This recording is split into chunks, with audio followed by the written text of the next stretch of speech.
आज इसरो ने रोवर प्रज्ञान की 2 तस्वीरें जारी की हैं। चांद के दक्षिणी ध्रुव पर रोवर प्रज्ञान का आज 8वां दिन है। चांद की सतह पर चंद्रयान 3 को पहुंचाने वाले विक्रम लैंडर के बाद अब रोवर प्रज्ञान कमाल कर रहा है।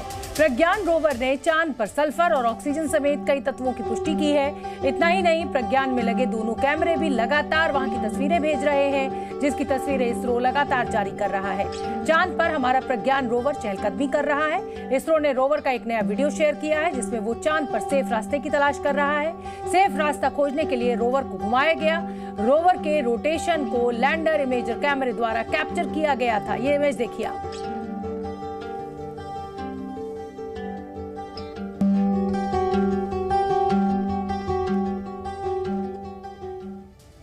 एक ओर चांद पर भारत का परचम लहरा रहा है, तो वहीं दूसरी ओर अब सूर्य फतेह की तैयारियां चल रही हैं।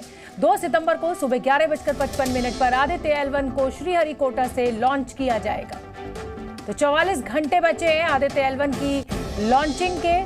तैयारियां पूरी हो चुकी हैं। श्रीहरिकोटा से ये लॉन्चिंग होगी। आदित्य L1 सूर्य मिशन पर निकलेगा। 11:50 पर श्रीहरिकोटा से ये लॉन्चिंग होगी। सुबह 11:50 की लॉन्चिंग की सभी तैयारियां वैज्ञानिकों के द्वारा पूरी कर ली गई हैं। बहुत एम्बिशियस प्रोजेक्ट है ये इसरो के वैज्ञानिकों का।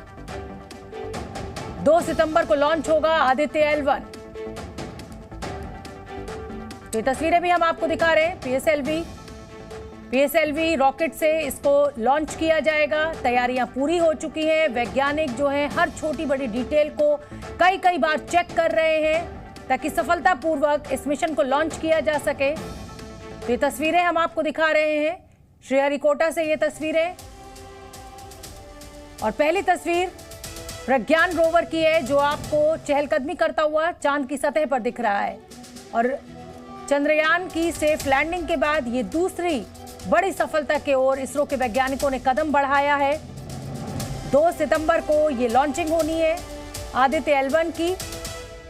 न्यूज रूम से मेरे सहयोगी प्रणय उपाध्याय ज्यादा अपडेट लिए हुए जुड़ रहे हैं। प्रणय, इस समय 2 तस्वीरें हैं और वैज्ञानिकों की सफलता की कहानी कहती हुई ये तस्वीरें हैं। भारत के आगे साइंस और टेक्नोलॉजी के क्षेत्र में आगे बढ़ती हुई ये 2 तस्वीरें हैं। और सूर्य मिशन पर मैं चाहूंगी कि आप हमें अपडेट दें। तैयारियां पूरी हो चुकी हैं और मुझे लग रहा है कि इस समय वैज्ञानिक जुटे होंगे, हर छोटे बड़े डिटेल पर नजर रख रहे होंगे और हर चीज चेक की जा रही होगी। बिल्कुल शोभना, आपने बिल्कुल ठीक कहा, क्योंकि श्रीहरिकोटा से लॉन्च होना है। 2 सितंबर को सुबह 11:50 का वक्त होगा जब आदित्य L1 मिशन को लॉन्च किया जाएगा। और जो अंतिम चरण की तैयारियां होती हैं और मिशन के लिए जो तमाम वैज्ञानिक हैं, जो खासतौर पर प्रोजेक्ट डायरेक्टर होते हैं और साथ ही मिशन कंट्रोल रूम जो होता है, क्योंकि वहाँ भी एक मिशन कंट्रोल रूम बना होता है। पूरा जो लॉन्च सीक्वेंस है, वो लॉन्च सीक्वेंस ऑथराइजेशन एक बोर्ड होता है इसरो का, जो कि लॉन्च सीक्वेंस को ऑन करता है। और उसकी जो तैयारियां हैं वो इस समय श्रीहरिकोटा के अंदर चल रही हैं। लेकिन ये जो दोनों तस्वीरों का जिक्र आप कर रही हैं, बहुत महत्वपूर्ण तस्वीरें हो जाती हैं, क्योंकि 23 अगस्त की शाम 6:04 का वो ऐतिहासिक क्षण, जिसकी गवाह आप भी थीं, कि किस तरीके से भारत ने चंद्रमा पर मून लैंडिंग की थी और चंद्रयान 3 वहां पर सॉफ्ट लैंड के जरिए पहुंचा था। और उसके बाद अब आदित्य मिशन यानी सूर्य के अध्ययन के इस मिशन को भी रवाना किया जा रहा है। उसकी भी तैयारियां चल रही हैं। बेहद खास ये मिशन होगा। करीब 120 दिन का सफर पूरा करके ये वहां पर पहुंचेगा। और खासतौर पर सूर्य का जो हेलो ऑर्बिट कहा जाता है, उस हेलो ऑर्बिट के अंदर ये लगातार चक्कर लगाएगा, सूर्य का अध्ययन होगा।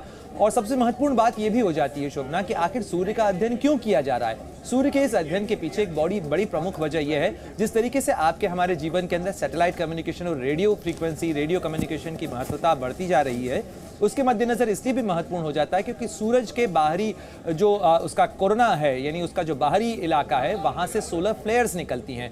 ये जो मैग्नेटिक और इलेक्ट्रोमैग्नेटिक डिस्टर्बेंस है वो पैदा करती हैं, जो कि कई बार जो रेडियो कम्युनिकेशन है हमारे यहाँ पर, जिस तरीके से रेडियो संचार होता है, उसको डिस्टर्ब करती हैं। उसमें बहुत सारी चीज़ें गड़बड़ा सकती हैं। साथ ही सैटेलाइट कम्युनिकेशन प्रभावित होता है। तो आखिर ये इलेक्ट्रोमैग्नेटिक फील्ड किस तरीके से काम करती हैं, सूरज का जो बाहरी वातावरण है वो किस तरीके से व्यवहार करता है, इसके अध्ययन के लिए ये सौर मिशन भेजा जाना है, जिसका नाम आदित्य L1 रखा गया है। और अगर बात करें तो अगले 3 महीने ही नहीं बल्कि करीब करीब आने वाले 1 साल के लिए जो इसरो की परियोजनाएं हैं, आपको आने वाले दिनों के अंदर किस तरीके से गगनयान मिशन के अंदर अंतरिक्ष यात्रियों को भेजा जाना है, पहले ह्यूमनॉइड को भेजा जाएगा और उसके बाद भारत की अंतरिक्ष में एक स्पेस स्टेशन, अपना स्पेस स्टेशन बनाने तक की व्यापक योजना तैयार है। बिल्कुल बिल्कुल प्रणय, और हम आपसे अपडेट लेते रहेंगे। आप इस पूरे इवेंट को कवर करने के लिए श्रीहरिकोटा भी रवाना हो रहे हैं कल। फिलहाल के लिए बहुत बहुत धन्यवाद। Zee News.